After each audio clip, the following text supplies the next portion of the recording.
I'm Sheila Corona. Welcome back. We are going to jump right back into Handbook for the New Paradigm, volumes 1, 2, and 3. We are in number 3, entitled Becoming, and it is, for those of you following along, I'm on page 302, session number 21. The time to prepare for the adversities to come is now. What can be done? It is imperative that each begins not with the outer concerns, but with that which is within. By that, it is meant that each must come into the realization that the attitude and opinions about who and wow, okay, the the fact that I felt driven to record this morning when I've read this many times already. Oh, that's very interesting. I'm also going to be doing a live later on today. I'm just not sure exactly when. Oh my gosh. I'm going to back this up. By that, it is meant that each must come into the realization that the attitude and opinions about who and what each one is must be the basis. It must be fully understood that time and consent are the two necessary ingredients to be contributed by each. The time is now, and the consent is to accept a total change in the understanding of who and what each of you actually are. I added the word actually. Each is to begin by opening to the idea that virtually all that has been taught with regard to the past, present, and future of all of humanity on this planet has been a deception. It is necessary to accept as true reality that which has been told as myth, that which has been denied, and what has been predicted or prophesied as the inevitable future. The foundation must be laid as a basis for the new conception of humanity as holistic, self contained beings whose inner awareness is the source of their identity. The process of changing the reality from permission to exist from an outside source to personal responsibility is not an easy transition. And I feel like, at least from my perspective, that is from the most expansive point I've managed to step to what is actually going on this planet in a very real way. It requires rethinking most awareness processes. The training to ask permission to literally exist is begun at the earliest stages of development and is presently programmed into virtually every focus of ongoing life experience. I know of someone whose sibling actually very dramatically as a kid said, "May I please have permission to live?" Right? There's been lots of kids out there. I've done something very similar. May I please breathe the air? You know, this is absolutely a thing with us humans, and it begins in childhood. The way we program each other is at the root of that, in my view. Once the truth of the deception is accepted, then the change of belief is met in each day's myriad small decisions. Each momentary choice must be examined in the beginning to determine if it is influenced by personal inner knowingness regarding its appropriateness in light of the new foundation for understanding. And okay, so right now I'm being shown something. One of the things that I realized when I first started considering the fact that we are all programmed from birth, one of the things that proved it to myself was the programming regarding sneezing. It I happened to notice when I was looking at, first of all, I didn't even know why we do that. Why do we automatically say bless you, right? And then when I was like, well, wait a minute, that's, first of all, that's been proven to be not true, number one. And number two, because supposedly the reason for it was uh, that's the closest you come to death by still being alive, some silliness like that. At any rate, the point that I'm trying to make here is it was an old wives' tale, right? So I tried to deprogram myself from that. And I noticed that it was actually habit, an unthinking habit. And I noticed that when I was in the Walmart and somebody I didn't know sneezed 3 aisles over and I'm yelling, bless you, to somebody I don't even know. That's a mindless program running in my field that I learned from very early on. And I feel like that's why this is being shown to me, as I'm going to say this. Each momentary choice must be examined in the beginning to determine if it is influenced by personal inner knowingness regarding its appropriateness. Is it that, or is it because you just grew up hearing that and you don't even know really why you're saying that or why you believe that? And that goes to any belief, by the way. If you really don't know why you believe that, you just do. That, for me, that was exactly what I had to be looking at, right?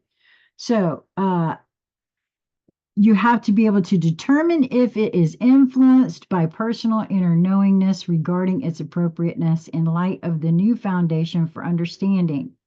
The right to personal decision as to what to do carries with it the choice, not only as to the appropriateness with regard to the person making it, but also with regard to how the decision will affect those to whom the effects will ripple outward and touch. This requires the acceptance of responsibility with regard to a larger picture, which is why I no longer will make assumptions. If I am guessing at any one thing about a concept, an idea, I just don't have really the absolute truthiness of a thing on board. I will hold that space open to be shown what it is and what it isn't. And I, now, after practicing my discernment, am learning how to judge for myself how I feel about these things. But making assumptions are no longer, because that's part of the acceptance of responsibility in my view, for me. This requires the acceptance of responsibility with the regards to the larger picture. The effects can no longer be transferred to the quote power that formerly was responsible for granting the desire and must be accepted by the individual making the decision. That's moving from that victim abuser paradigm over into a sovereign state of being. For me, the effects of the decision must be accepted and borne by the decision maker. Thus, the acceptance to participate in the creation of a new picture of human experience entails the process of maturation into citizenship, rather than subordination to an overseeing entity. Through the careful consideration of this concept, it can be seen that acceptance of the disadvantages of, quote, slavery has also had the advantage of ducking the responsibilities that taking control of one's own experience carries with it, which is why there are loads of people that you may witness that would rather give their power over to someone else to make their decisions and their choices for them, and they have the right to do so. Just as the settlers slash pioneers that followed the discovery of the North American continent by the European countries sailed across unknown waters into unknown situations, so also will the quote new awareness pioneers find adversities to encounter and to deal with on a moment to moment basis. Well, that's true. The most important will be found within their own conscious awareness, which is something I totally agree with, for it will be there that the decisions will be made that determine the outcome of humanity's future for a very long time to come. The coordination of cosmic cycles that are available to assist in this epic consciousness change will not be available to assist again for a long time in linear counting. Now, I do know that that is something that folks have felt, but something really very interesting came in for me this morning in regards to timelines and everything. And so I no longer feel either that or the breakthrough must be so imminent for me personally that I cannot see, sense, and feel this anymore. I don't know. Um, the focus of awareness by cosmic galactic forces will allow the mass conscious decision by humanity to rule its future and turn their attention elsewhere. Earth's human population has this opportunity to mature and grow into greater evolvement, but it will not be forced upon them. The opportunity is just that, an opportunity offered. It must be accepted and acted upon in order to bring about the changes that are available. It cannot be accomplished by only a few, but those few must spread their understandings with concerted effort and zeal in order that the necessary quotient can be reached. I don't feel that's about waking people up to the corruption on the planet anymore either. It's more of a dealing with my own stuff and exuding that and rippling that out because that also makes all of that available to everyone else. And it makes it easier, in my view, anyway, to know that that is, hey, you can do that and survive. And oh, who cares if somebody says you look like an idiot? You know what the truth is for yourself. So, who cares what anybody else thinks? That's my view about it anyway. Because believe me, I've had a lot of that. So, uh, it will not be easy. It cannot be put off any longer or left for someone else to accomplish. The window of opportunity will remain open for a mathematically exact time. And I don't feel like anybody knows when that time is, number one. And number two, I think that again, I'm being shown the idea of timelines or something that equates to something like that. Because as more beings do the waking up thing, this changes outcomes in lots of ways. So I that both forward and backward time really only exists in the material realm, which is what we are a projection into in very real terms here experiencing this very sensational experience, right? Um, it says it will only remain open for a mathematically exact time, and when it closes, it simply closes. If it does, the future of Earth's inhabitants and the planet is bleak indeed. Both will continue to be exploited without mercy. The influence of forces from outside this planet and this solar system underlie all that is happening on this planet. This is a positive given. This is a positive given. These forces are legion and are vying amongst themselves for control. This is also obvious, and yet sleeping humanity sees it only in terms of their own small personal experience. The conflicting stories of worldwide activity that reflect these forces at odds with each other are plainly reported even in the controlled media stories. And remember, this is at least 2003, 2005. Like I said, I don't even think 2005. To me, that's stretching it for these channelings. But I will say this.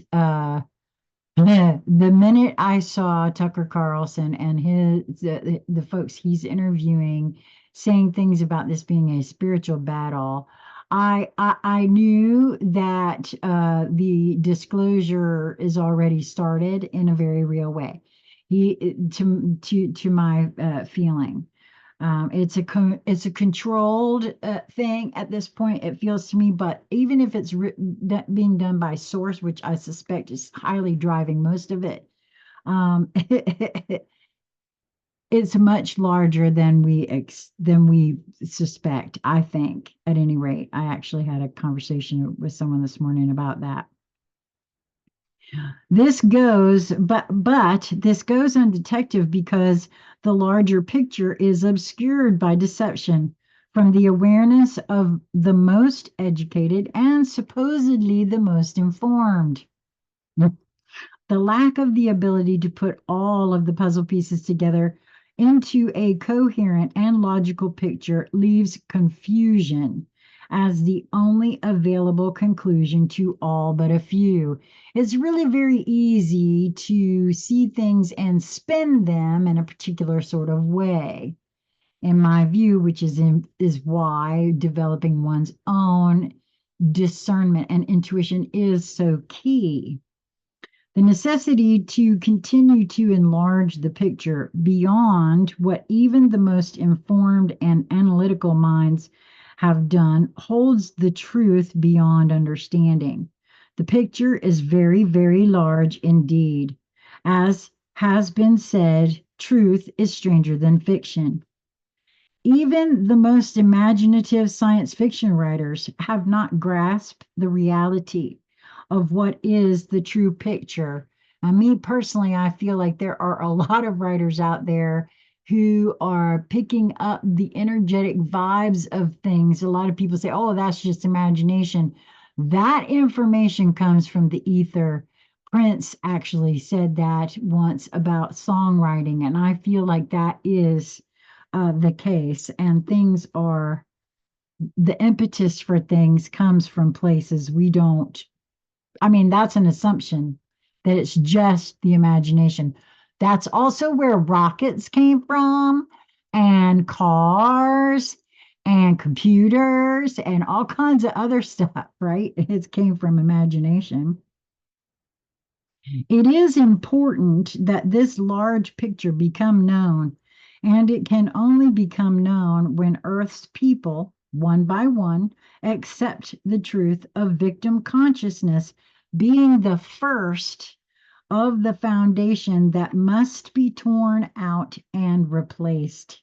Must be replaced with the understanding that humans on this planet are not second-class citizens.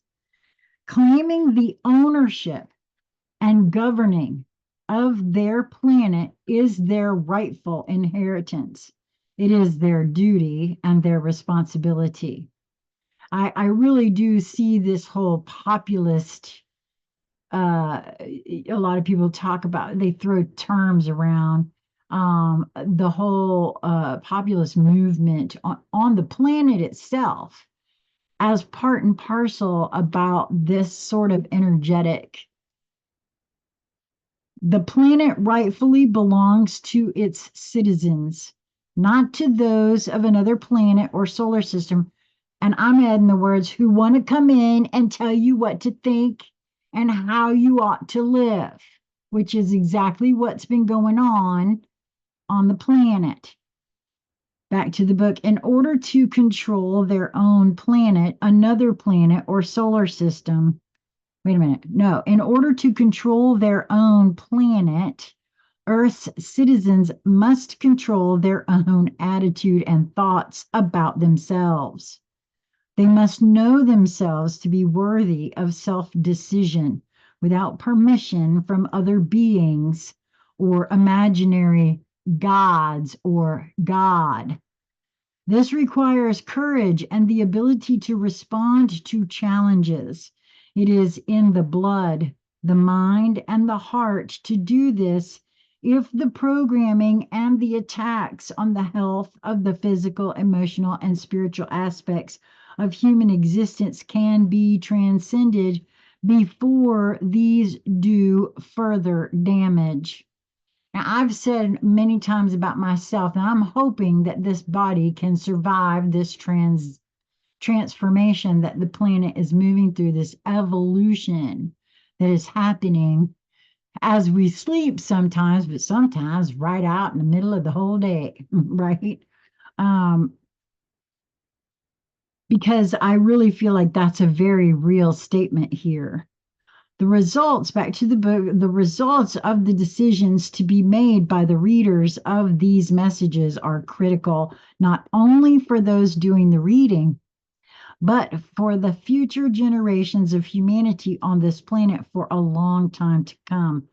If indeed there are to be any future generations, this will depend upon which of the vying forces may indeed win out if humanity drops the ball. And that is for me, again, at the core of the whole vibe of sovereignty and what I see, sense, and feel happening on the planet in terms of free speech, even, right? How nobody's allowed to have an opinion anymore. At any rate, that's it for session number 21. I'll be right back with number 22. Until then, uh, move towards that which brings you joy in each moment that presents itself to you. Looks like I got a little smudge under there. Uh, it is just a matter of, perspective, and it's one that you have the right to determine, no one else. Till we meet again, be well, my friends.